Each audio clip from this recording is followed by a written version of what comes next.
Buenas a todos, yo soy Daga y bueno, en el vídeo de hoy, o en el libro de hoy, os traigo Fanged Noumena, el volumen 2. Bueno, qué deciros, lo primero de todo, hace unos meses subí el vídeo del volumen 1 al canal y ahora pues básicamente me leí el volumen 2 y os traigo el volumen 2 al canal, ¿no?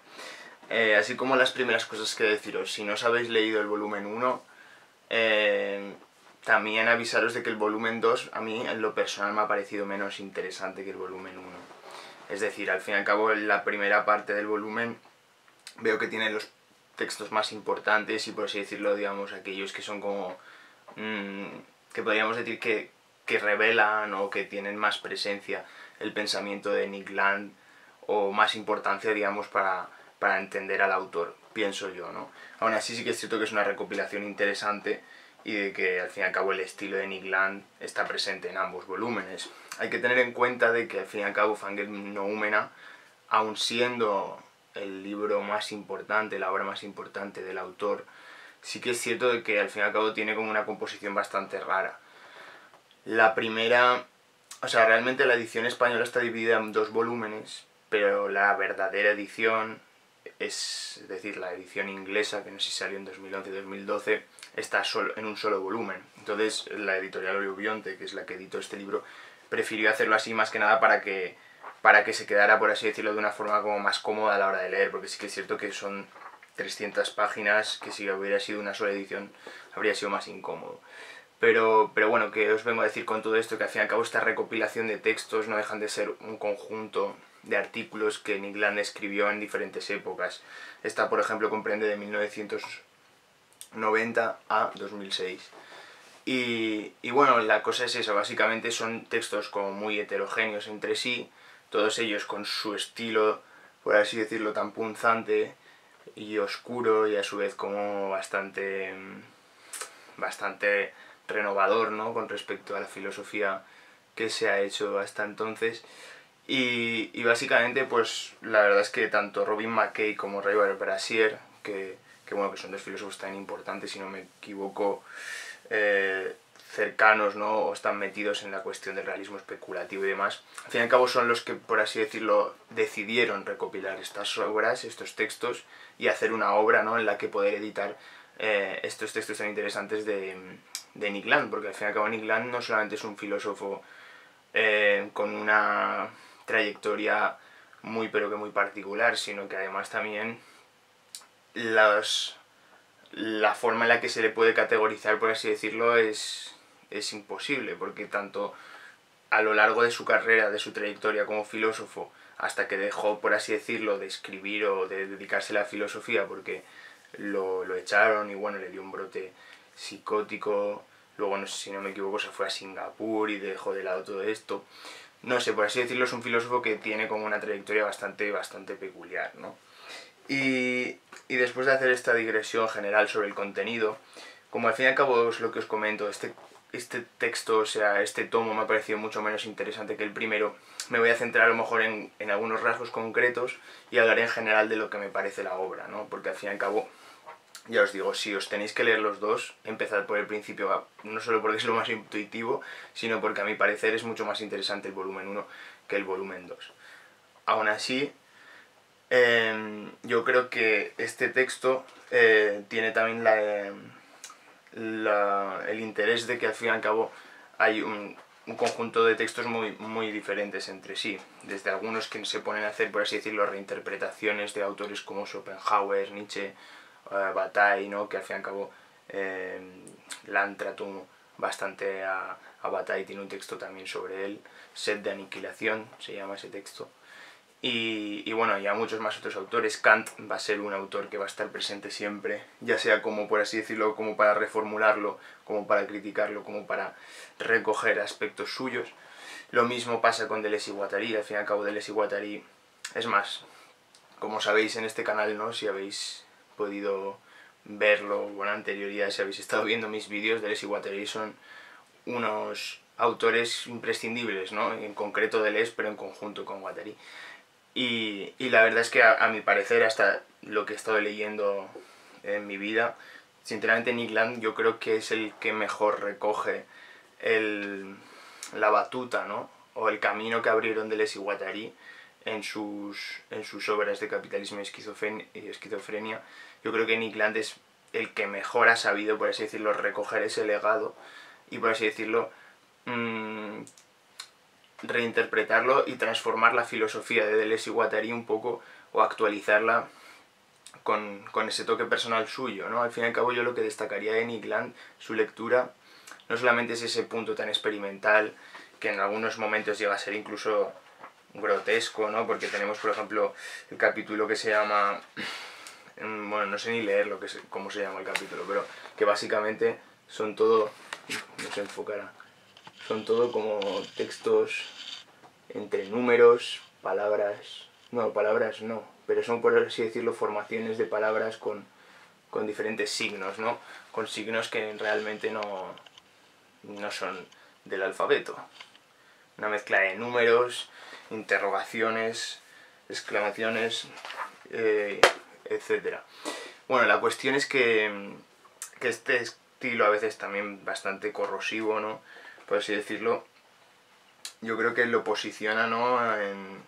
No sé, en un lugar en la historia de la filosofía que podríamos decir que es aparte, ¿no? Es como, por así decirlo, un autor que ha sido autor, vamos, una inspiración absoluta para Mark Fisher, por ejemplo, o para el realismo especulativo, ¿no? Del cual en unas semanas me gustaría traeros algún vídeo, porque sí que es cierto que tengo pendiente desde hace tiempo leerme a Quentin Meillassoux, que es un autor que es muy interesante, y que sin embargo, pues por así decirlo, todo ese tipo de filosofías y todo ese tipo, digamos, de caminos explorados sobre algunos sentidos, en cierto modo, yo creo que Nick Land ha marcado, digamos, esa vía.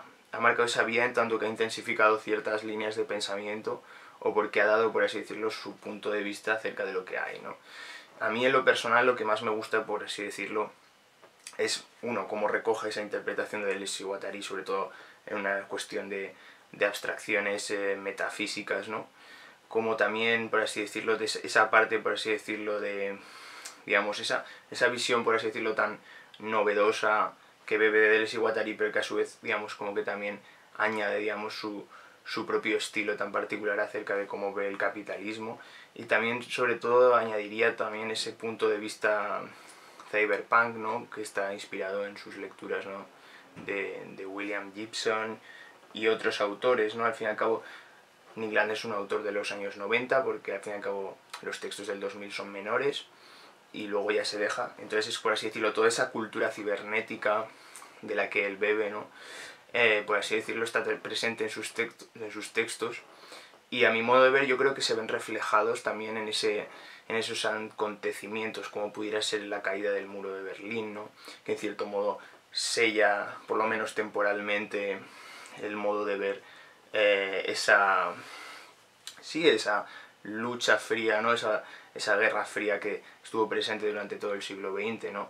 Esa posibilidad de una alternativa, ¿no? Como hablará Mark Fisher, se ve, por así decirlo, disuelta desde ese acontecimiento. Entonces también los años 90 no solamente están cargados, ¿no? A nivel teórico de una serie de avances tecnológicos muy interesantes, ¿no? Con todo lo que sería, pues no sé, el espectro, ¿no? Cibernético, los videojuegos, la música jungle, ¿no? La música rave en general. Entonces, digamos, como que todo ese tipo de aspectos, ¿no? Con ese punto distópico también de la tecnología, junto, por así decirlo, ese marcado tan fuerte de cómo el capitalismo cada vez cumple esas abstracciones, ¿no? Incluso recuerdo que en algún momento, no sé si en el primer volumen, en el que hablará de que los dos volúmenes de Antiedipo y Esquizofrenia, más que ser un tratado de filosofía, son como no sé si hablaba como un manual de ingeniería informática o algo así. Como que con ese aspecto casi, no sé, como si fuera, ya os digo, como filosofía pero ficción, pero en ese intento a veces de ficcionar la filosofía. A ver, evidentemente el texto que os he enseñado antes, de que no se entiende apenas nada, no es una excepción. La mayoría, digamos, o sea, todos están escritos en lenguaje corriente, ¿no? Pero básicamente en ese intento de retorcer a veces también el pensamiento a la hora de tratar de pensar el afuera, de pensar los límites, digamos, de nuestra condición subjetiva, ¿no? Algo que está presente también en Deleuze y Guattari. También hay como una especie de propuesta interna o más bien esa fascinación inherente, ¿no? a los análisis del capitalismo, ¿no? Que es como realmente esta estructura maquínica, ¿no? Como esta,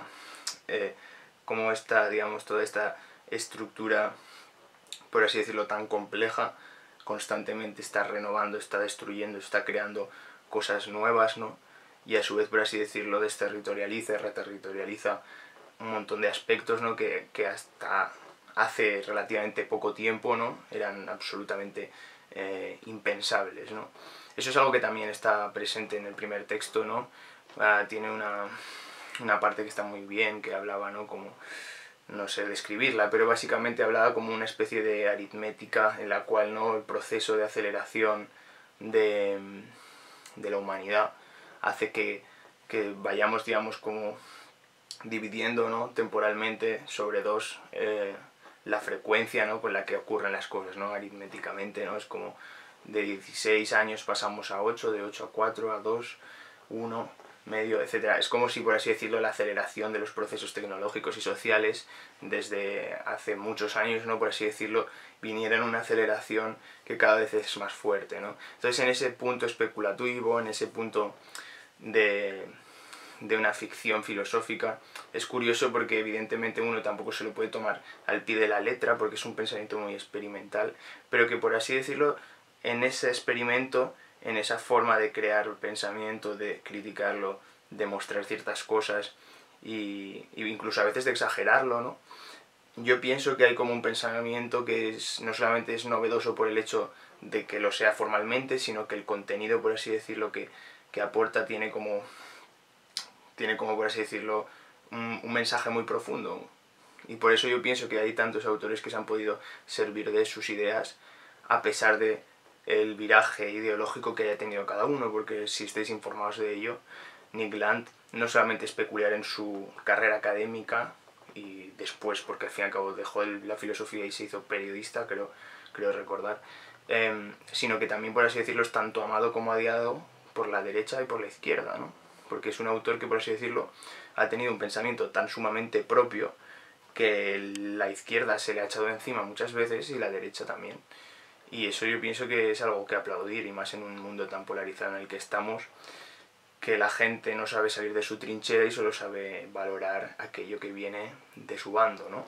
Y justamente Nick Land ha tenido ese viraje ideológico, ¿no? Porque realmente todos estos textos podríamos decir que en un primer momento fueron escritos en un ambiente intelectual muy de izquierdas, aun por así decirlo teniendo tesis que podrían ser contrarias a una ideología revolucionaria en el sentido marxista, ¿no? O otras corrientes, ¿no?